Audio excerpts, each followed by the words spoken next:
Lou Gehrig, The Luckiest Man by David A. Adler. Illustrated by Terry Widener. 1903 was a year of great beginnings.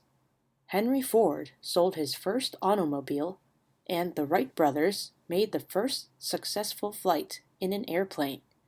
In baseball, the first World Series was played.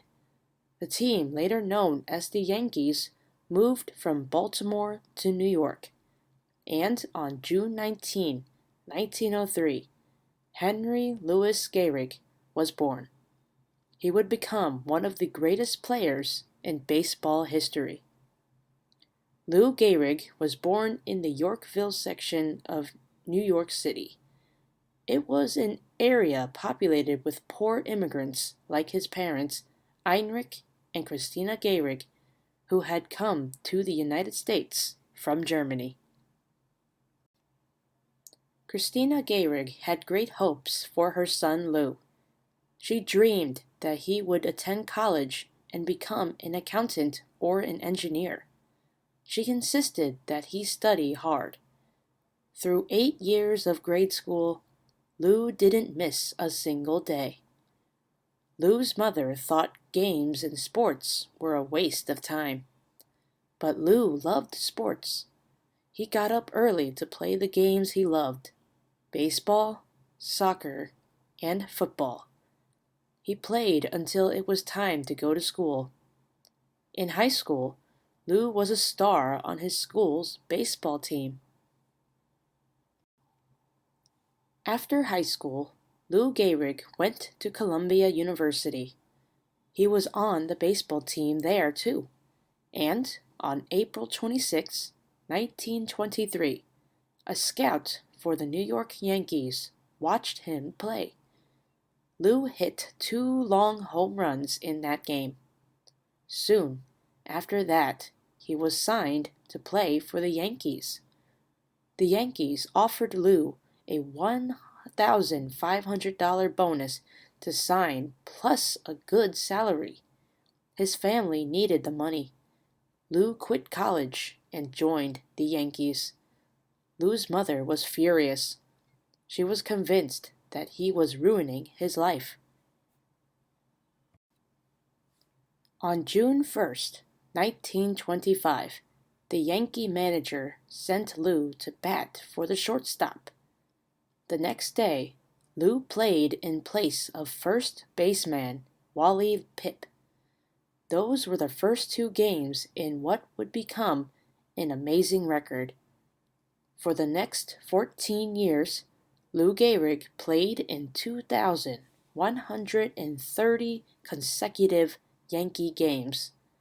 The boy who never missed a day of grade school became a man who never missed a game. Lou Gehrig played despite stomach aches, fevers, a sore arm, back pains, and broken fingers. Lou's constant play earned him the nickname Iron Horse. All he would say about his amazing record was, "That's the way I am." Lou was shy and modest, but people who watched him knew just how good he was. In 1927, Lou's teammate, Babe Ruth, hit 60 home runs, the most hit up to that time in one season.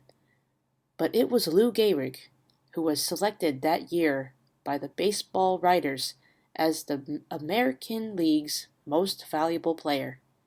He was selected again as the league's MVP in 1936. Then, during the 1938 baseball season, and for no apparent reason, Lou Gehrig stopped hitting. One newspaper reported that Lou was swinging as hard as he could, but when he hit the ball, it didn't go anywhere. Lou exercised. He took extra batting practice. He even tried changing the way he stood and held his bat. He worked hard during the winter of 1938 and watched his diet. But the following spring, Lou's playing was worse. Time after time, he swung at the ball and missed. He had trouble fielding, and he even had problems off the field. In the clubhouse, he fell down while he was getting dressed. Some people said Yankee manager Joe McCarthy should take Lou out of the lineup, but McCarthy refused. He had great respect for Lou and said, Gehrig plays as long as he wants to play. But Lou wasn't selfish. On May 2nd, 1939, he told Joe McCarthy, I'm benching myself for the good of the team. When reporters asked why he took himself out, Lou didn't say he felt weak or how hard it was for him to run. Lou made no excuses. He just said that he couldn't hit and he couldn't field. On June 13, 1939, Lou went to the Mayo Clinic in Rochester, Minnesota to be examined by specialists. On June 19, his 36th birthday, they told Lou's wife, Eleanor, what was wrong. He was suffering from amyotrophic lateral sclerosis, a deadly disease that affects the central nervous system. Lou stayed with the team, but he didn't play. He was losing weight. His hair was turning gray. He didn't have to be told he was dying. He knew it. I don't have long to go, he told a teammate. Lou loved going to the games, being in the clubhouse, and sitting with his teammates. Before each game, Lou brought the Yankee lineup card to the umpire at home plate. A teammate or coach walked with him to make sure he didn't fall. Whenever Lou came onto the field, the fans stood up and cheered for brave Lou Gehrig. But Yankee fans and the team wanted to do more. They wanted Lou to know how deeply they felt about him. So they made July 4th, 1939, Lou Gehrig Appreciation Day at Yankee Stadium. Many of the players from the 1927 Yankees, perhaps the best baseball team ever, came to honor their former teammate. There was a marching band and gifts. Many people spoke too. Fiorello LaGuardia, the mayor of New York City, told Lou, "You are the greatest prototype of good sportsmanship and citizenship." When the time came for Lou to thank everyone, he was too moved to speak. But the fans wanted to hear him and chanted, "We want Gehrig! We want Gehrig!" Dressed in his Yankee uniform, Lou Gehrig walked slowly to the array of microphones. He wiped his eyes, and with his baseball cap in his hands, his head down, he slowly spoke. "Fans," he said, "for the past 2 weeks, you have been reading about a bad break I got. Yet today, I consider myself the luckiest man on the face of the earth." It was a courageous speech. Lou didn't complain about his terrible illness. Instead, he spoke of his many blessings and of the future. "Sure, I'm lucky," he said when he spoke of his years in baseball. "Sure, I'm lucky," he said again when he spoke of his fans and family. Lou spoke about how good people had been to him. He praised his teammates.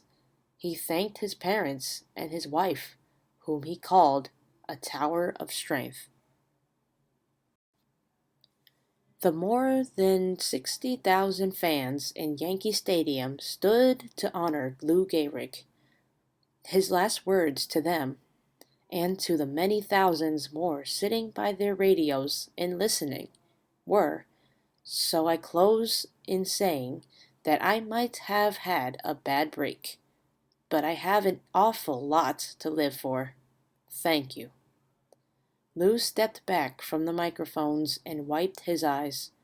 The stadium crowd let out a tremendous roar, and Babe Ruth did what many people must have wanted to do that day. He threw his arms around Lou Gehrig and gave him a great warm hug. The band played the song "I Love You Truly," and the fans chanted, "We love you, Lou." When Lou Gehrig left the stadium later that afternoon, he told a teammate, "I'm going to remember this day for a long time." In December 1939, Lou Gehrig was voted into the Baseball Hall of Fame, and the Yankees retired his uniform. No one else on the team would ever wear the number 4. It was the first time a Major League Baseball team did that to honor one of its players. Mayor Fiorello LaGuardia thought Lou's courage might inspire some of the city's troubled youth to be courageous too. He offered Lou a job working with former prisoners as a member of the New York City Parole Commission. Lou had many opportunities to earn more money, but he believed this job would enable him to do something for the city that had given him so much. Within little more than a year, Lou had to leave his job. He was too weak to keep working. He stayed at home, unable to do the simplest task. Lou had many visitors. He didn't speak to them of his illness or of dying. When he saw one friend visibly upset by the way he looked, Lou told him not to worry. "I'll gradually get better," he said. In cards to his friends, Lou wrote, "We have much to be thankful for."